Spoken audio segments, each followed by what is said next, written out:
All right. Okay.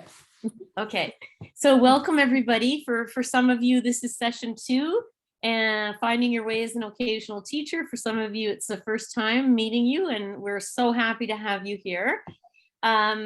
We are going to record, as Beth mentioned. So the reason we're doing that is so that if anyone's missing today's session, they can catch up, or for some of us who have other commitments, etc., we still want to join the learning, and that's the beauty of the virtual spaces.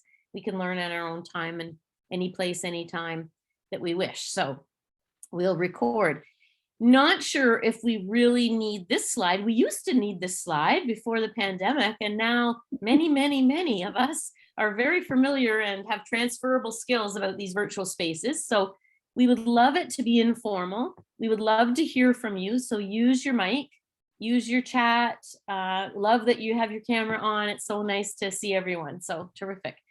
My name is Brenda Sherry, and I'm an educational consultant now with Advanced Learning Partnerships. I spent my 32 years in public education with Toronto District School Board and Upper Grand District here in my home in Guelph. And I've been a tech coach, mostly classroom teacher for 20 years, special education, vice principal, and I spent a few years at the Ministry of Education on a secondment. And I'm joined here by my colleague Beth, and we've gotten to know each other over this webinar. So Beth, I'll turn it over to you to introduce yourself. So I'm Beth Rail, and I come to you from Michigan. So I'm a chief academic officer for the 5th largest school district in Michigan. We serve about 17,000 students in my district. We have 3,000 staff members and 1,100 certified teachers. So it's a really great place to be. I've also acted as an educational consultant previously. I'm in about, I think, year 28, and have had the pleasure of being a classroom teacher for more than half of my career. Then I was a high school assistant principal, an elementary principal, an assistant superintendent, a superintendent, and then now I'm the chief academic officer, which really means I just oversee all of teaching and learning, professional development, state and federal programs, assessment, all of that for the district. So we're just excited to be here with you tonight. And tonight's going to be about sharing a lot of resources and things with you. So thanks for joining us. Mm-hmm. Pretty cool how we've both done all different things in our career. And I think that's something we both are saying to new teachers like yourselves. You've chosen a wonderful career with lots of opportunities. And even though it's been a little shaky ground for this last couple of years, we're excited for you. It's a wonderful profession. So as we gather, we'd like to please take a moment to acknowledge where we're all coming in from in our virtual spaces. So please jump into the chat and let us know where you are, where you're coming in from. I'm coming in from Guelph, which is situated on treaty land that's home to many First Nations, Inuit, and Métis people today. And of course, that history doesn't start at the point of European contact. It begins long before, and it includes the Anishinaabe, Huron-Wendat, Haudenosaunee, and Métis peoples, and continues to the present day. So as community members all across Ontario and beyond, we have a responsibility for the stewardship of the land on which we live and work, as well as to acknowledge the harms of the past and take action to help with healing in our future. And I would like to honor that the traditional territory of the Mississaugas of the Credit First Nation of the Anishinaabe peoples is where I reside, and this land was purchased by the British in 1784 as Upper Canada Treaty Number 3. And I'm going to just pop into the chat a resource that I always share. It comes from Taking It Global, and it's like a primary resource. It's an interactive map that would help you in your travels to understand all the traditional lands on Turtle Island, so United States and Canada. There are even some communities in Australia, I believe, that are mentioned there.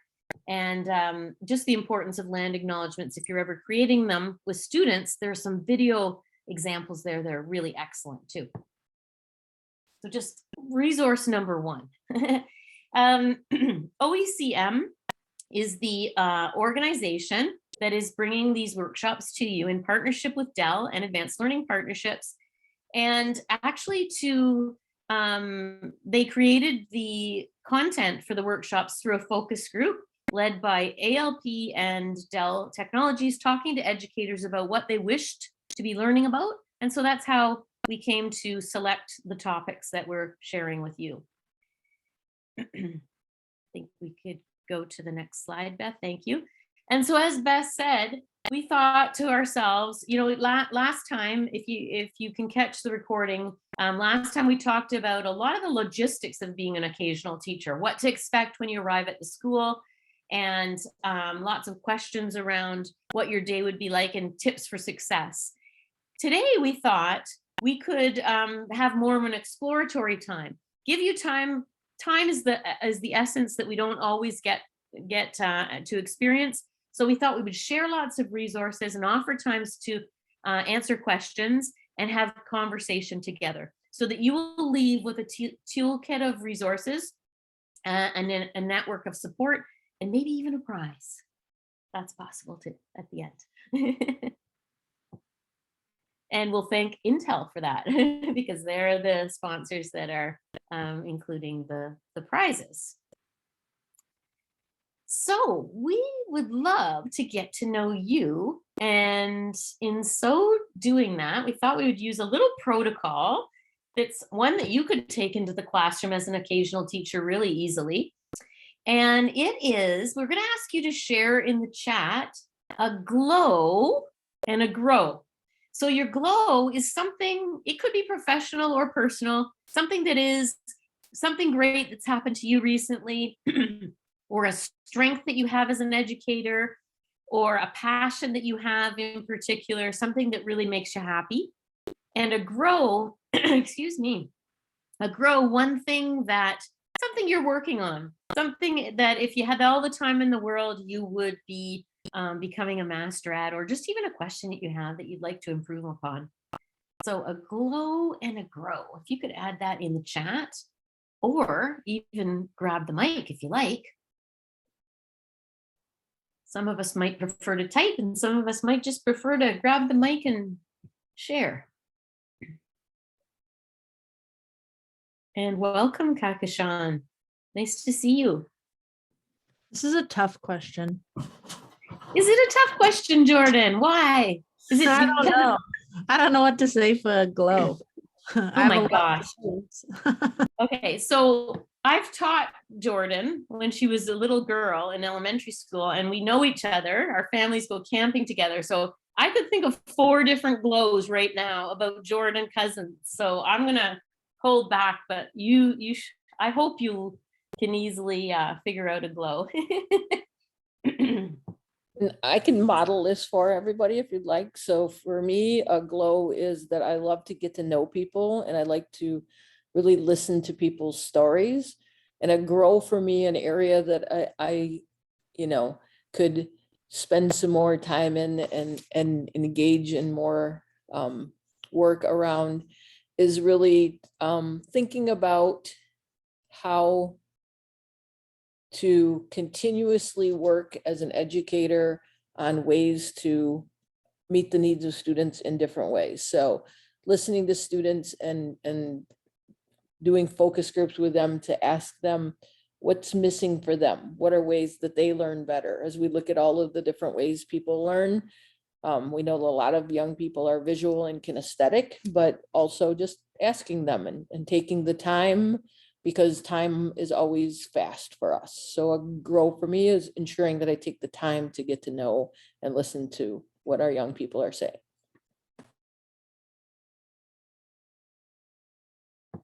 Nice. Thanks for sharing that, Beth.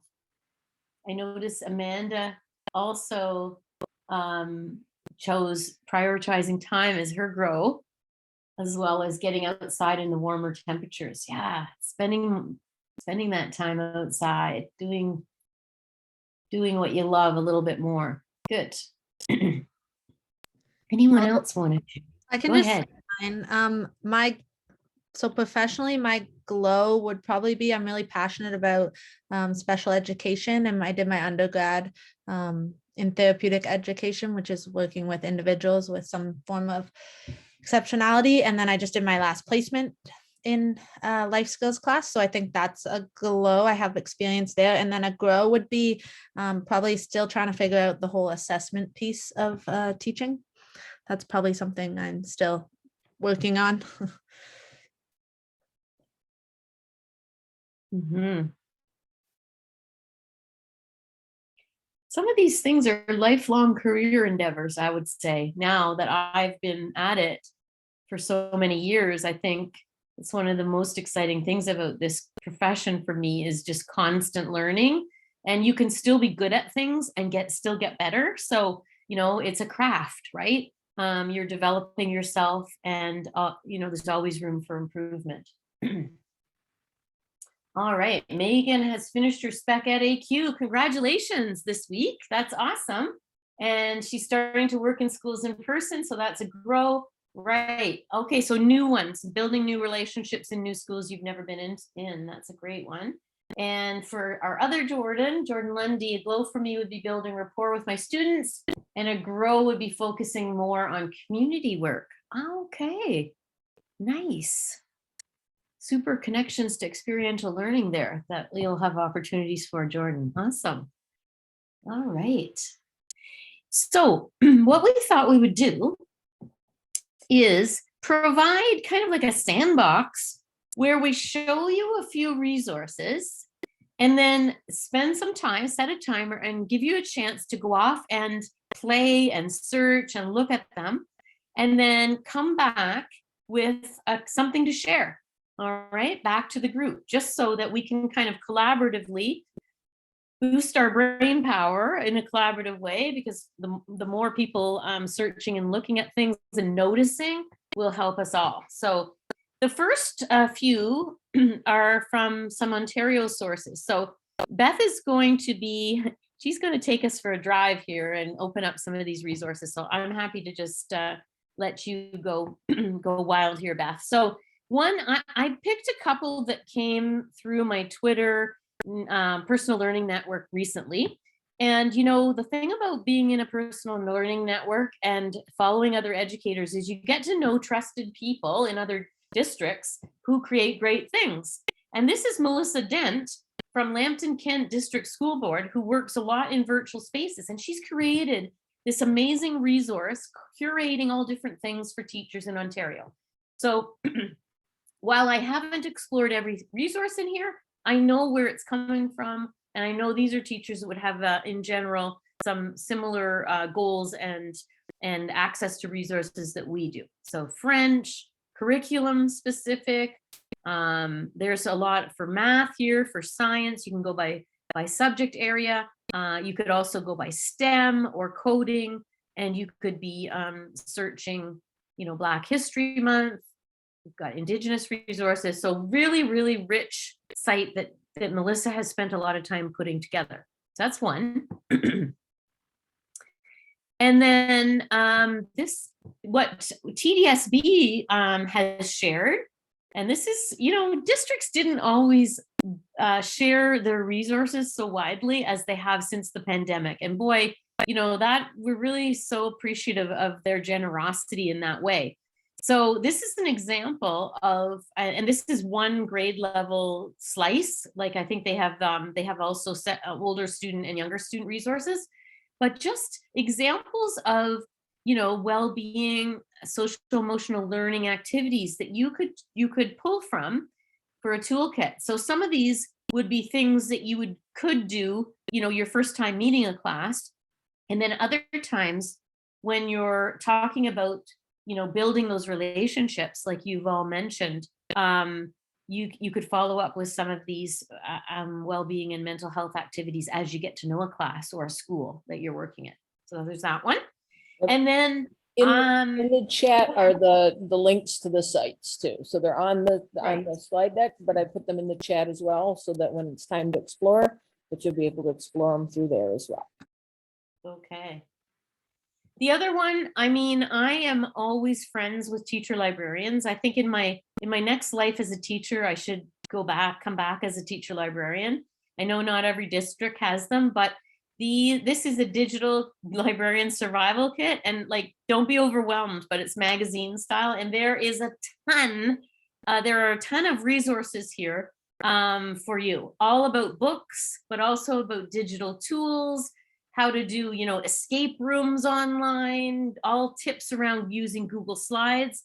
Like, honestly, amazing people that some of whom I know, and again, this was shared out through Twitter, have shared this with all of us. So, you know, really, really great, graciously, for sure.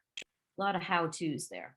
And you could look these people up on Twitter and start to follow them, because once you see their names, you'll know they're generous sharers. OTF has a site called Survive Thrive, and it's all for you for as occasional teachers. Again, all kinds of Indigenous education resources that you might want to come up to speed with. There's also lots on reconciliation. If you scroll, as we scroll down here, you'll see there's things about tips about being professional, what teacher well-being, and then this one space, occasional teaching, is so rich. There are videos here. There are lesson plans that are grab and go in case you, you know, are caught without plans one day, or you need something just in your laptop to share. One I particularly liked as I was browsing was the tips for supply teachers. This gentleman has put together a 7-minute video, and inside he includes lots of tips and even activities that you can use at a wide range of levels. For math and cards, you could have a deck of cards with you and just have those, draw in the students in certain ways with games, etc. So I thought that was really valuable. And then our other one is ETFO. Again, this is the Elementary Teachers Federation of Ontario, and they are more of a bargaining unit, whereas Ontario Teachers Federation is the professional organization. You'll be joining those probably, or OSSTF if you're secondary. And they have, again, something to explore, resources by subject area, how to get lesson plans, how to get connected to different resources like TVO and good blogs that you could use. And then it's broken down by grade level or by subject area. So again, a wealth of Ontario-based resources. We have both perspectives here. We've got myself from Ontario, and then we've got Beth to bring in some resources from elsewhere. And one of the things you'll find is all of us in North America here, we are all aligned in many things. So you'll see, as you see some resources from the US, and as I show later, you're going to see a lot of similar things, like the Be Anti-Racist by Ibram Kendi, and Cult of Pedagogy, for example, here. You know, those are used extensively in the States. So a lot of the resources we use very similarly in both places, and they're really great resources for educators. So.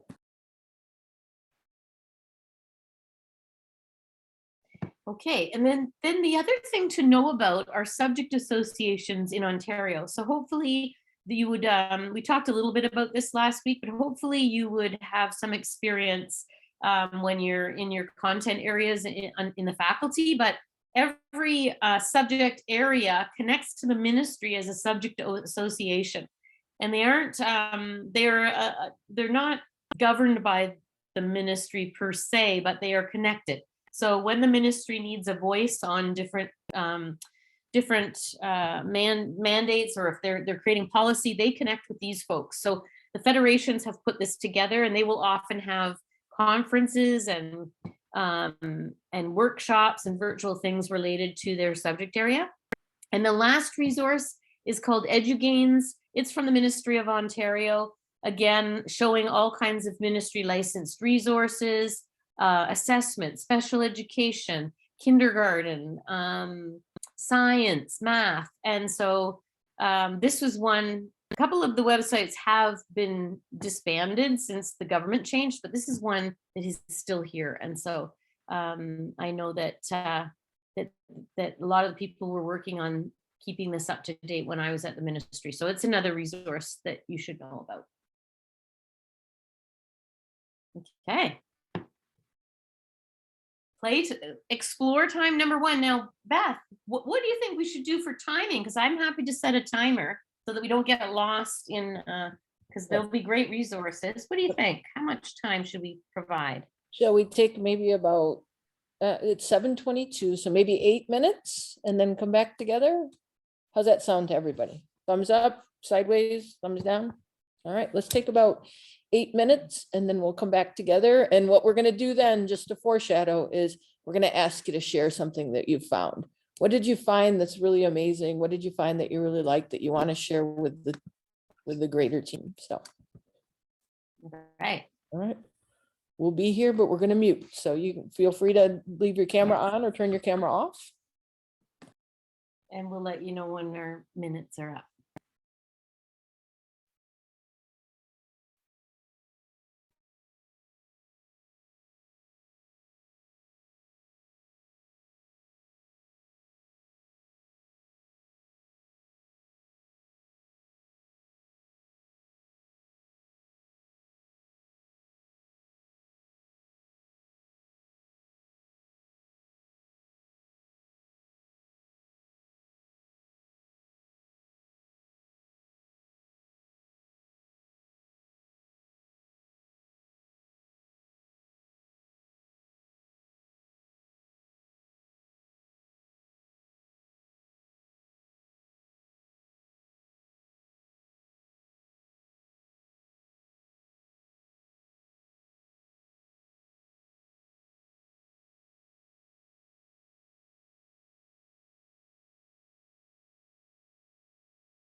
Welcome back, Jordan.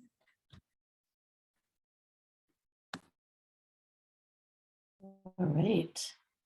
We are just about there. I'll save everyone the sound unless you really want to hear it. Okay.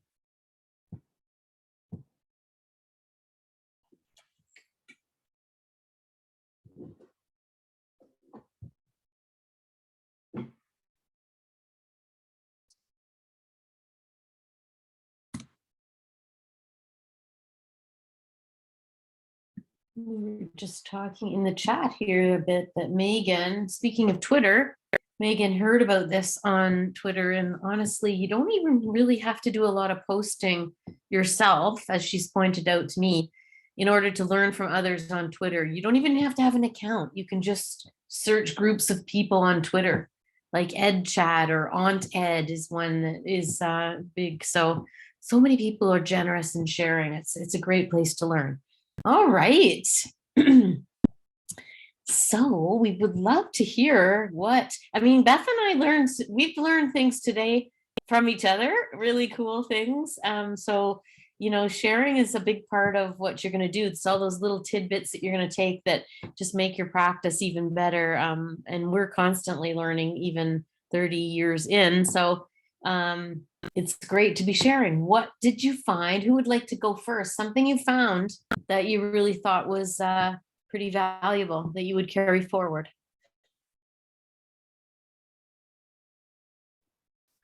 Well, I can go first, I guess. I really enjoyed the librarian survival toolkit. I kind of spent most of my time looking at that, but the virtual field trips I've thought were like incredibly cool, and I think it's like an awesome way, especially during the time where COVID.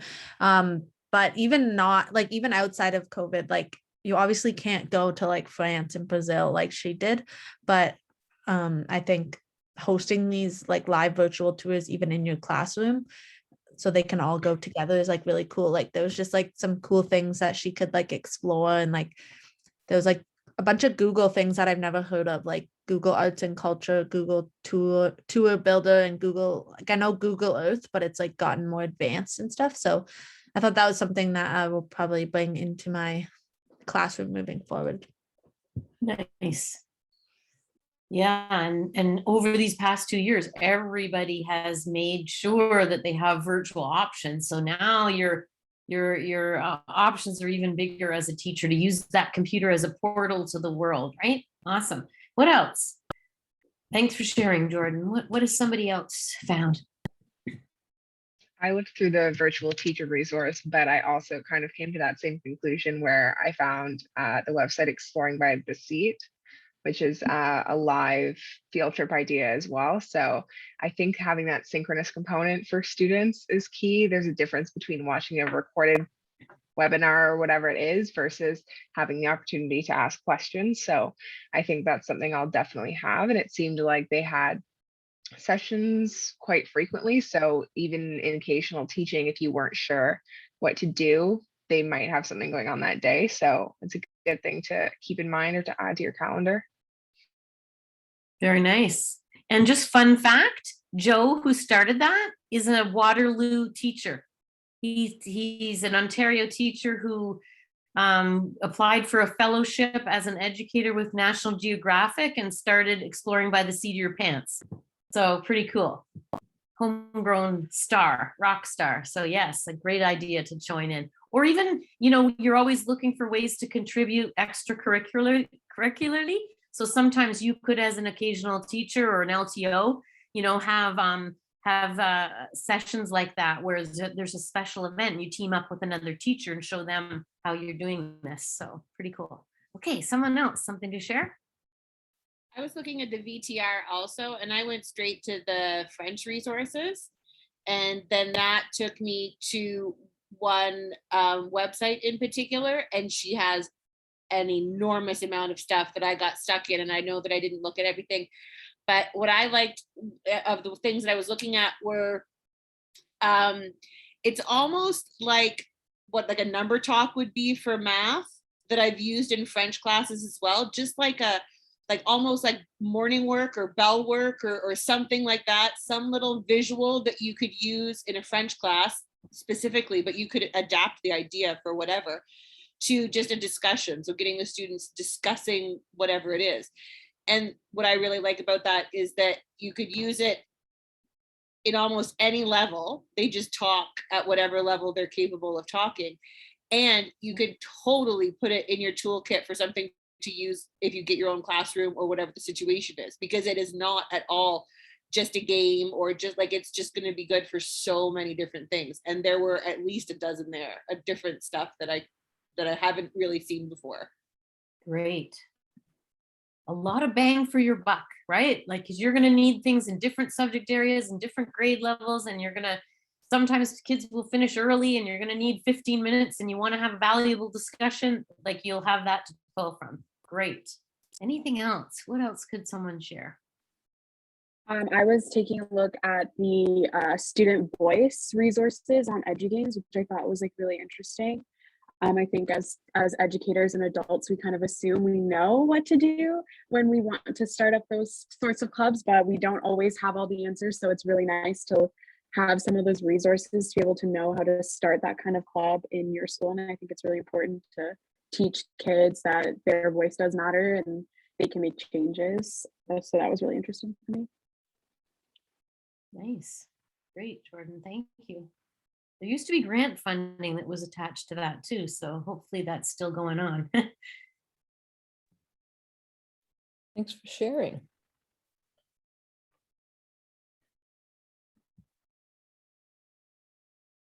I'm gonna dive us into our next section. And if anybody else does want to share, just let us know.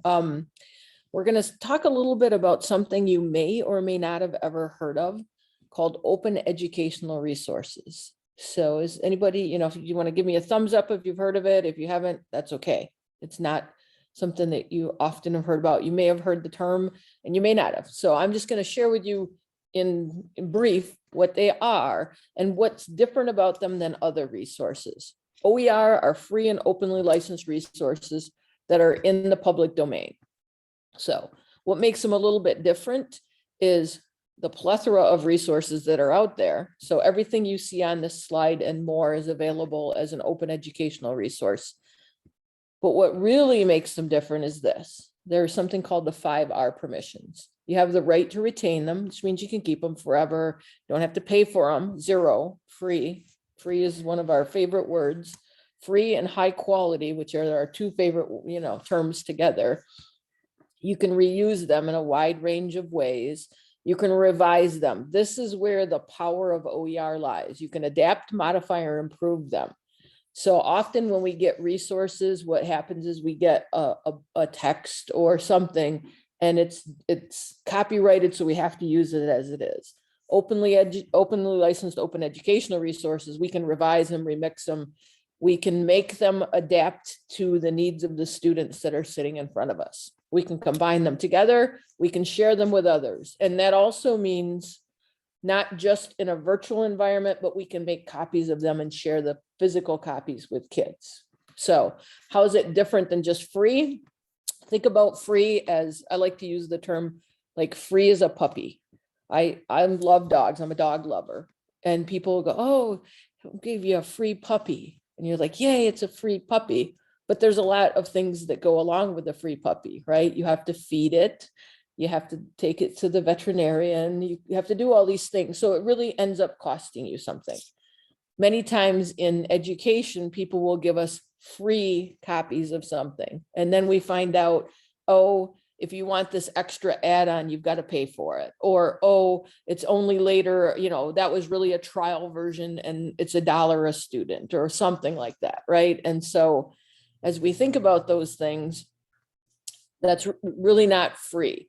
OER are truly free. There's no cost ever, any of those things. So I'm going to show you a few slides. I'm not going to ask you to search everything and look at everything right now. I am going to show you a spreadsheet and walk you through it and have you kind of take a little journey with us.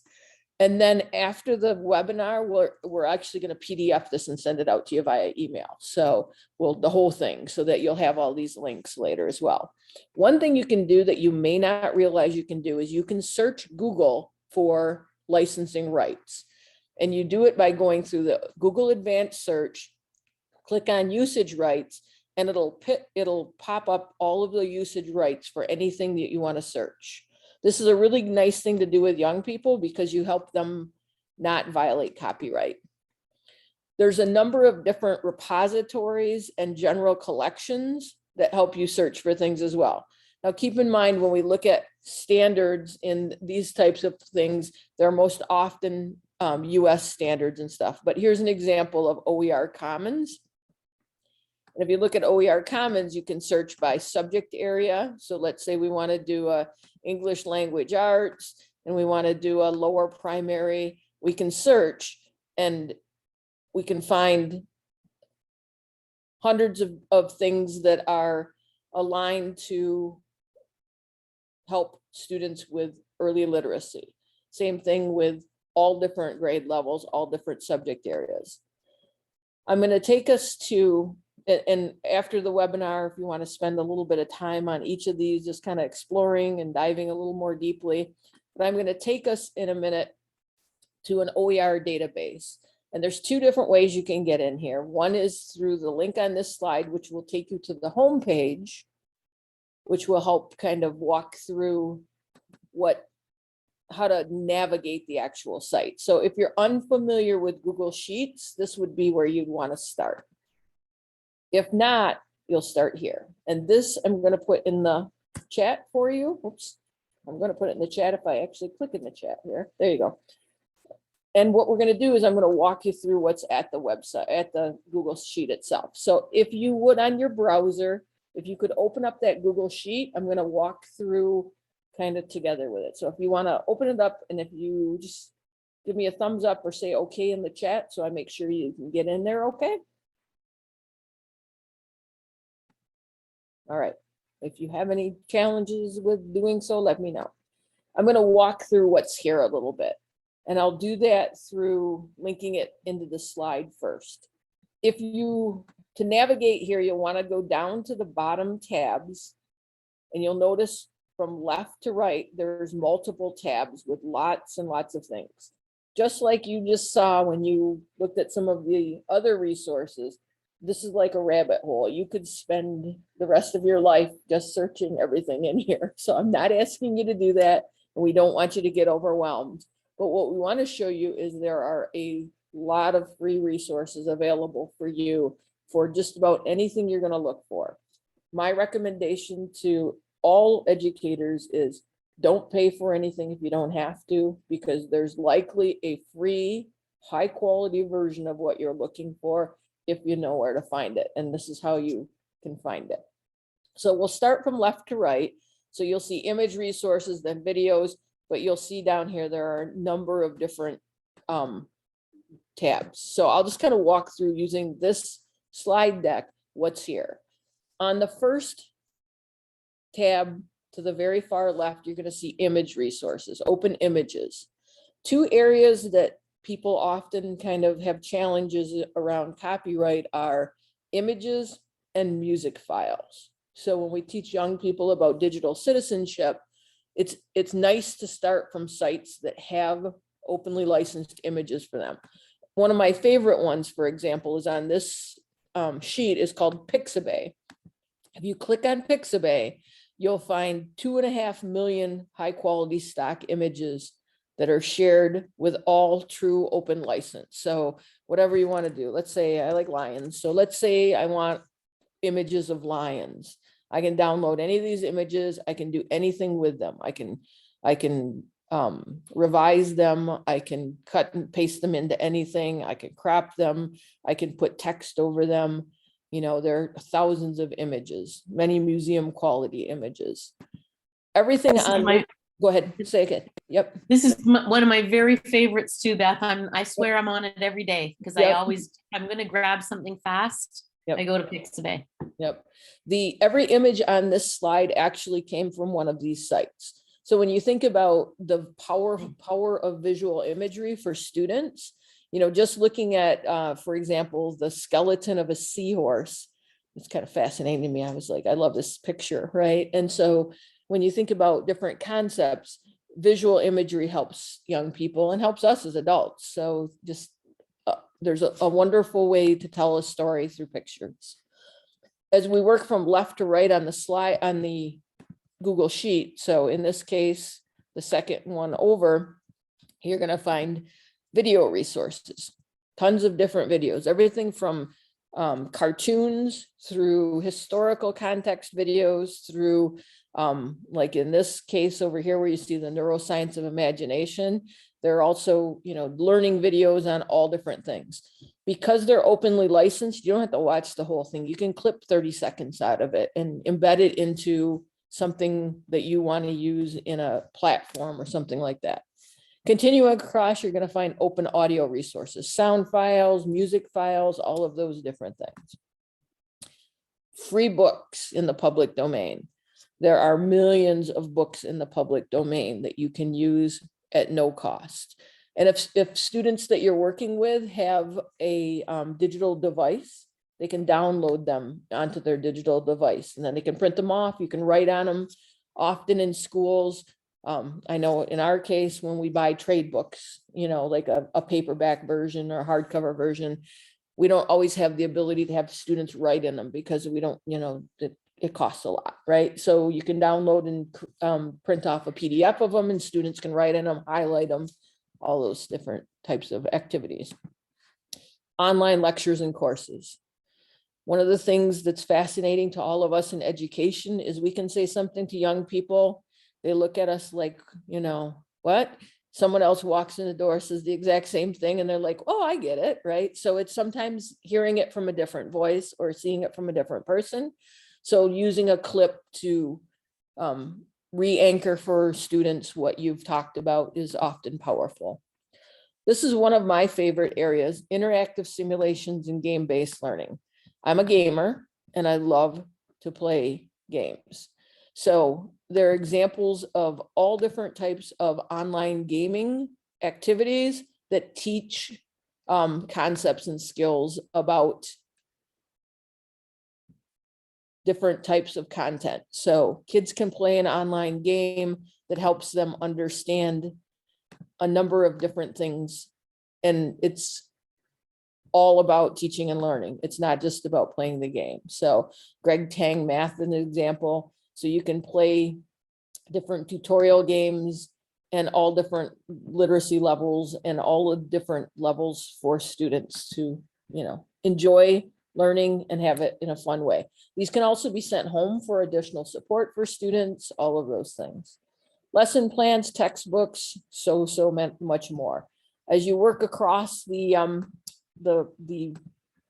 slide or the Google Sheet, you're going to find a bunch of different things. One of which I'll just kind of take you to. This one is called Resources to Build Technology Skills. Here in the state of Michigan, we have something called 21 Things for Students. It's a free resource created by an association here in Michigan. But what it does is you can use it in a classroom, or students can do the quests by themselves.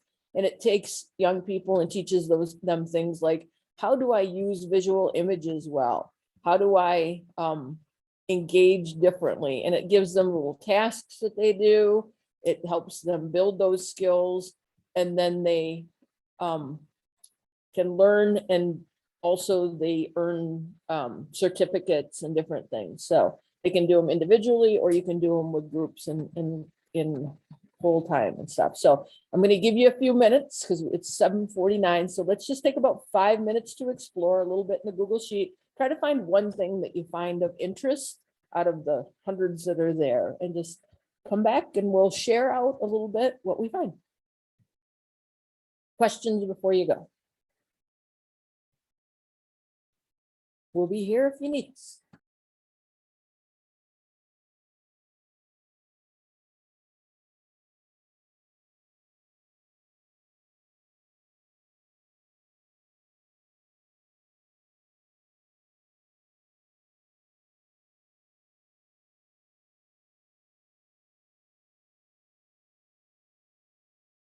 I know we're gonna cut the time a little short, but I'm trying to be cognizant of time because the webinar does end at 8. So just kind of ask you to pull back together.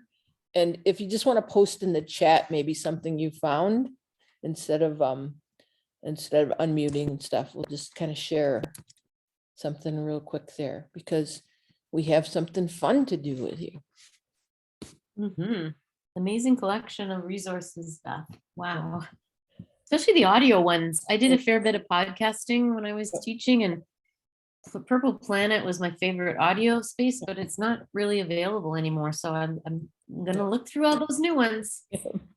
And again, don't get overwhelmed. Please just, explore, find one thing, try one thing that you like and one thing that you find that's interesting. So, all right, Brenda, you want to talk about the Wheel of Names? Yeah, so Google has this really neat little wheelofnames.com that I think you could use in a classroom where you could pop the names of the students into it quickly and tell them, you might spin the wheel every once in a while so that they can, so that you can call on them. And it's hard when you're trying to learn names in a day. So I thought it would be great. We use it for prize draws. So we have everybody's name in there. And Beth's going to give it a spin. And we have a prize that is a gift card that will come out to you later on from Dell and Intel. So. Uh-oh.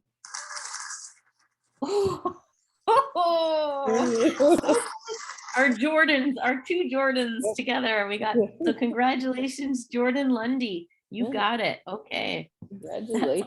That's awesome. And with Thank that, you. we just want you to continue to think about how you might use what you found.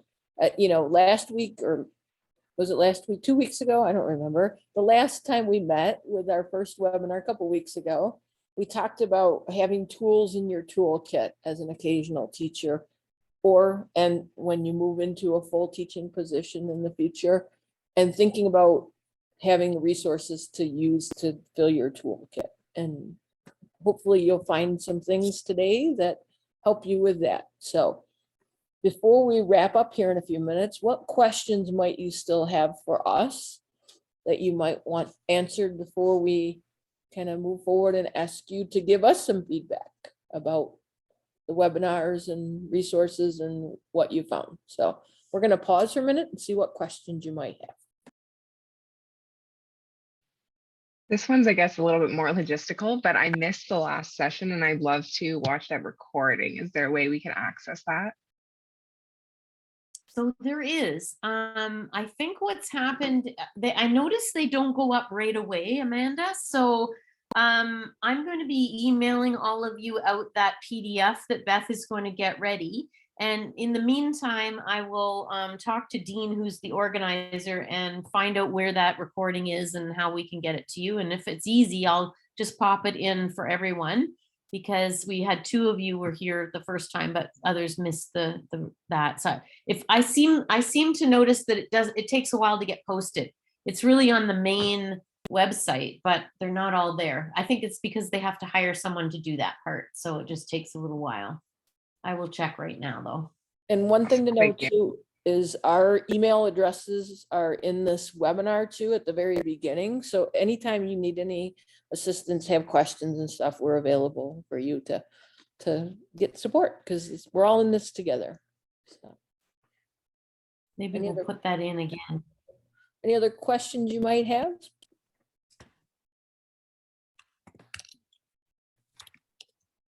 Well, with that, we've come to the end of tonight's webinar, and after tonight, hopefully you're going to dive back in and get some more resources and dip your toe in a little bit deeper to see what's out there. One of the things we always like to do at the end of our time together is to think about what feedback you might have for us as facilitators and about the sessions. So the feedback form that's linked in here, as well as that Brenda put in the chat, takes about 10 to 15 minutes. So if you've got a few minutes and would do so, we'd love for you to give us feedback. And when you go in, you'll see it'll ask you for the topic of the professional learning, and that's finding your way as an occasional teacher, my name, Brenda's name as the facilitators, and then it'll ask what type of learning. You can say 1-day workshop, because it doesn't just say, hey, 1-hour webinar. So with that, we'll hang around for a few minutes if you do have questions and stuff. But I just wanted to say thank you for honoring us with your time, and thank you for being here, and keep in touch, because we're here for your support. And Brenda, if there's something that you'd like to share as well. I'd just like to thank everybody as well. I will be getting a gift card out to Jordan and following up with information about the recording and the PDF to you. So thanks for coming. Thank you. Megan, if you want. Thank you. Thanks for sharing those resources. It's honestly a great help. And again, we'll send out a PDF of this session, because all the links will be embedded in it. So you'll get that via email within the next day or 2. Maybe Okay, even thank more. you. Thanks.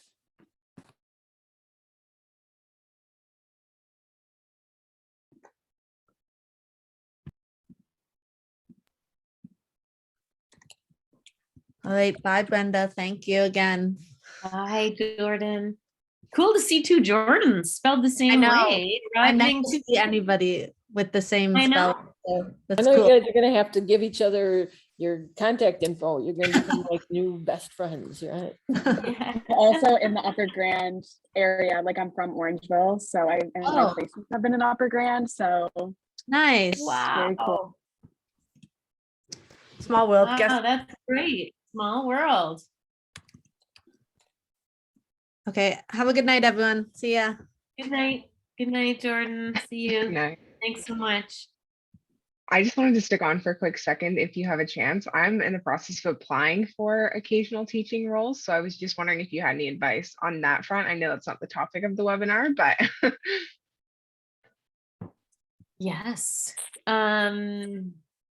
Okay, so yeah, we definitely want to get you the webinar from the recording of the first webinar, Amanda, because a lot of it was those kinds of tips.